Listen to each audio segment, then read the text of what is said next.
Hi, my name is Anna Prince, and today I will be defending the claim that animal research is morally right through the use of utilitarianism. So, according to Timmons in Disputed Moral Issues, the principle of utilitarianism states that an action is right if and only if the action most likely produce at least as high utility as an alternative action performed would. So it deals with the idea of net balance of happiness versus unhappiness. And two prominent utilitarian philosophers that I will be referencing will be Bentham and Mills, who devised a method to formulate how much pleasure or pain an action would result in. And so they use 7 factors to determine the highest amount of overall happiness and then the least amount of overall unhappiness. And I'll be using these 7 factors as well in relation to the humans, happiness and unhappiness, and then the animals in animal research. This is unhappiness or happiness or pain or pleasure. So I also would be referencing the 3 R's in Nicole Fenwick's Welfare of Animals Used in Science, How the 3 R's Ethic Guides Improvements. And these 3 R's are replacement, reduction, and refinement. And they serve as like a fundamental basis for how animals should be treated in scientific research. And their overall idea is that if an animal testing is only the result if non-animal testing is not an alternative, is not an option, and then they must be treated humanely, and the least amount must be used. So for the 7 factors that Bentham and Mills reference, the first one is intensity, so how intense the pleasure or pain is. So for the animal side, actually intensity of pain is pretty low because animal researchers try to use like the least sentient animals, meaning they have like a lower capacity for pain. So that way the intensity is lower, which is almost the opposite for humans because we are more sentient, and so we have a higher capacity for pain. And the whole idea of animal research is to lower humans' pain or limit it, lower the intensity of it. So without this research, obviously it's going to result in a higher intensity of pain. So secondly, duration. How long does the pain or pleasure last? So what a great thing about these 3 R's is that refinement, the idea of refinement, works to minimize the negative state or the harm that's going to occur and going to maximize the positive state that the animal will experience throughout their entire lifespan. So obviously animals have a lower or significantly shorter lifespan than ours, and so their duration of pain is going to be a lot shorter due to the fact that they live shorter, obviously, lives, and then also the fact that researchers really care about the environment that they're in outside of testing. So then for humans, we have, again, a longer lifespan, and so we are going to experience a longer duration of pain, especially without animal testing, because, again, that works to eliminate or reduce our pain. So then the third category is certainty. So what is the probability that this pain or pleasure is going to occur? And I used information from Embo Press, their article, The Ethics of Animal Research.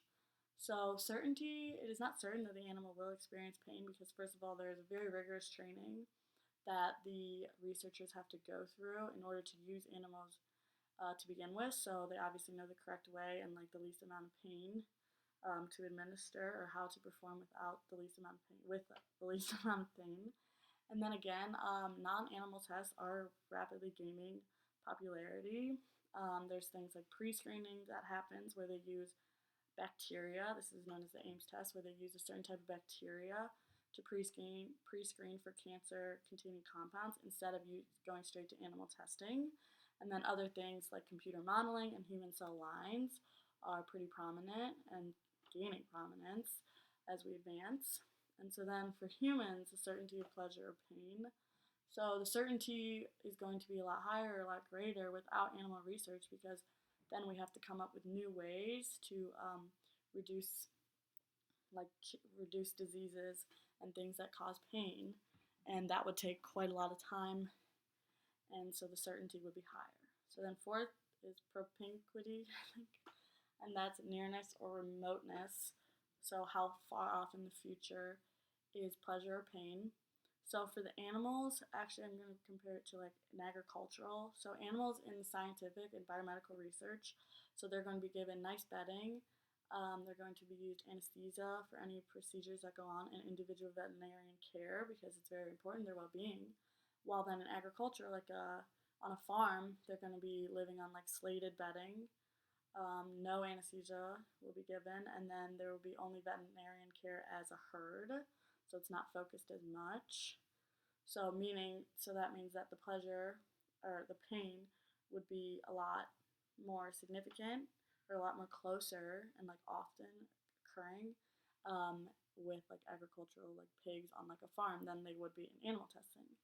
And so then for humans, animal research allows pain to be more remote, more far off, and pleasure more immediate, because again, we're working to limit that pleasure or limit that pain through animal research.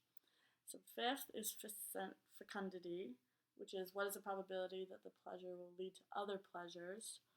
So for humans, that's obviously going to be high because obviously if a cure is discovered through animal research, as we've seen in the past, that's going to lead to millions of other people's pleasure and millions of like lives being saved. While then for animals, what is the probability that pleasure will lead to other pleasures? So actually, it's important that the animals are happy. Like an example of this is improved living conditions. So they make sure, like with refinement, that they have like a good environment because that's actually going to increase the scientific validity of their experiments and their research. So yeah, and then six is purity. What is the probability that pain will lead to other pains?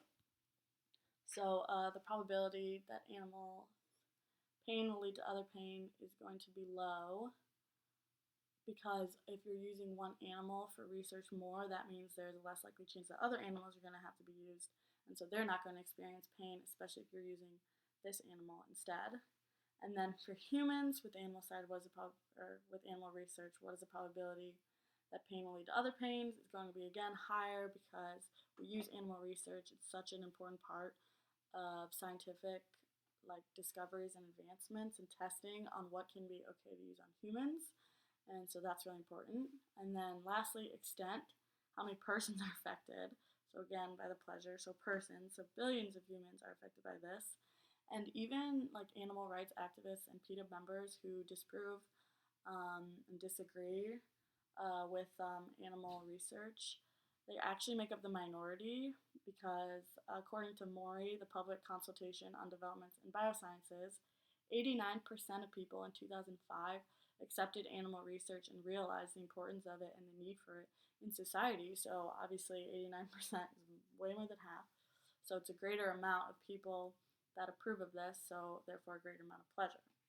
So after looking at all these factors, you can see that there's a greater overall amount of happiness to humans compared to like the little pain that the lesser amount really of unhappiness that the animals are experiencing in animal research. And so that's the whole basis of utilitarianism, the net overall balance of happiness. And so that therefore proves that animal research is morally right. Thank you for listening.